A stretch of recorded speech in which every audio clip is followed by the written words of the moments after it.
Hi, everyone, and welcome back to Stories for Hope podcast.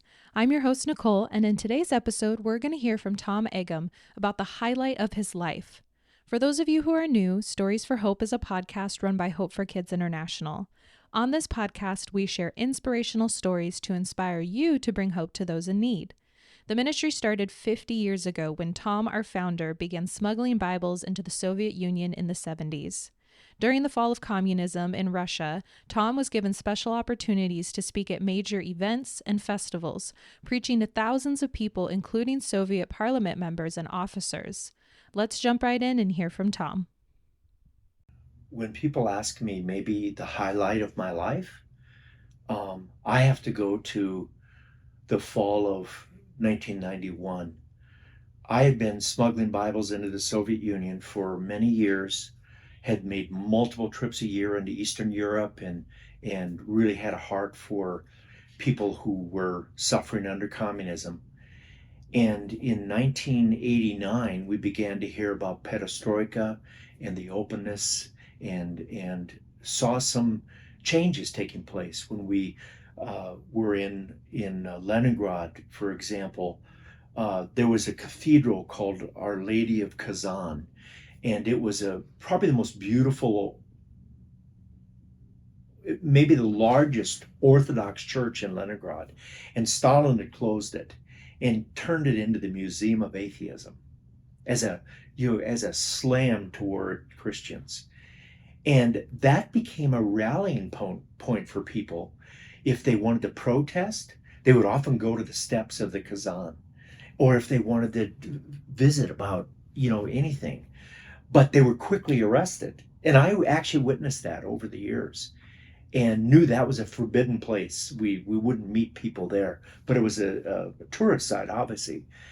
And so in 1989, we were in that square and heard people witnessing about Christ in pockets, and it was a result of an evangelist.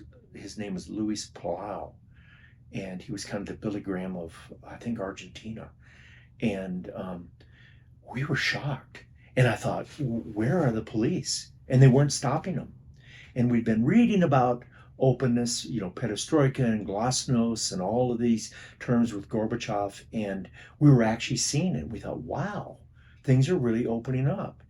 And then the following year, I made the statement, I'm going to speak from the steps of the Museum of Atheism. And, if I'd have said that a year earlier, it'd have been arrested. I'd have been arrested. And so in the summer of 90, I actually preached with a Russian group of singers from the steps of the Museum of Atheism, and people gathered all over. I mean, I was nervous that they were going to take us away or whatever, but it never happened. And we prayed with people, and so I knew changes were happening. That September, I was invited to speak at the Moscow Gospel Music Festival, which I never ever thought those words would ever be together. There was a book fair that was quite famous in Moscow, um, that had gone on for years, and there's a lot to say about that book fair, but it was an opportunity for people to present their books from around the world, and it was very tightly monitored, and arrest happened there. I mean, there was a lot to it, but at least it was an event that people had access, a limited amount of people, but had access to readings outside of the Soviet Pravda, their truth. So I was invited to speak at the Moscow Gospel Music Festival in connection with the book fair. That was kind of how it came about. A man named Jim Gruen, who was the president of Youth for Christ International, invited me, and knew I'd had all these years of experience there, and invited me to be one of the speakers. There was one other main speaker from Korea and myself, and then there were gospel groups, music groups, Lorno Harris, the Holy Smoke Band from Denver. I love that name. Uh, and the first event, uh, was speaking in Pushkin Square. And what that square was famous about was the first McDonald's had opened in that square, the first McDonald's in Russia. And the people lined up for blocks to get this because there were meat shortages and you could go to McDonald's and buy a cheeseburger. Anyway, um, and I remember getting up at that event in the park and people, you had all your people lined up for McDonald's and then you just had curious people and we had the band and then I got up and the first time I preached openly outside of that one time in Leningrad, and Leningrad was always further ahead than Moscow as far as freedom went, and and wow, I was so nervous. I thought for sure I was going to be, and I told some stories of my experience there and all of that, and boy, I almost collapsed when I got off the stage. And I don't know, I spoke maybe 15, 20 minutes, but but what amazed me was the attentiveness of the people because they'd never seen this either, you know. And then uh, we did events in Gorky Park. We did them on the streets on Arbat Street, which is a famous artist street, in theaters and probably the highlight of that event was there was a hotel called the Rossiya Hotel. It had 5,000 rooms. It's since been destroyed and they've built other things in there. But at the time they bragged that it was the largest in the Soviet Union.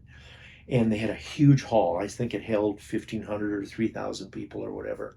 And they used to have their communist rallies there and stuff. And I was the main speaker. And the bands played.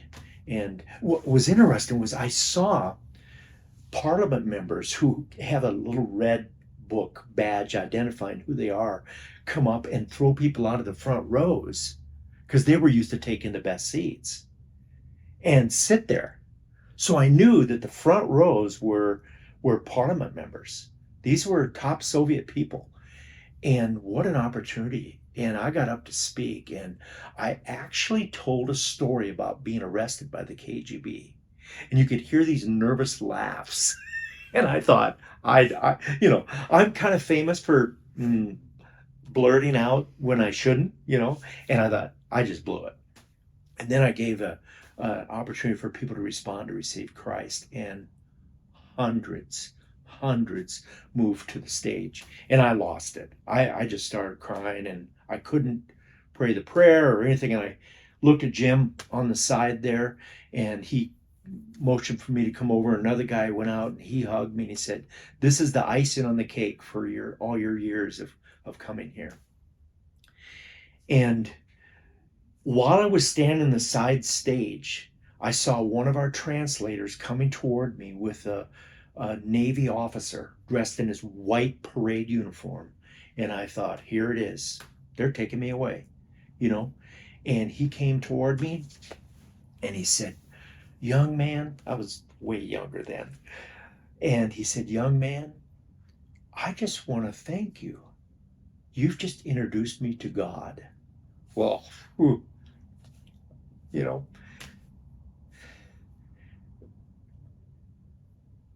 And then he said, "I wonder, would you let me give you a hug?" I'm just a mess. And he bear hugs me, and, all those memories of smuggling Bibles and hiding from people and being followed by the KGB and having been questioned and hearing the stories of all these believers who had suffered, and then to see this open up in just such an incredible way. And to be, I just felt like I'm so glad I'm alive today, and this was God's purpose for me. Thank you, Tom. Tom's stories from Russia always inspire me to be brave in my faith. So often we hesitate, we question, we overthink, and it leads to missed opportunities and missed possibilities. When Tom saw the Parliament members and officers entering the venue, he could have changed his story. He could have edited the details, chosen to be careful with his words so as not to upset anyone, but instead he was brave. Where in your life do you need to be a bit more brave? How could a bit of bravery impact your life, your relationships, your interactions with people? If you've got a story of a time you were brave with your faith, we'd love to hear from you. You can get connected with us by going to h4ki.org. Thanks again for joining us as we continue to share inspiring stories. Have a blessed day, everyone.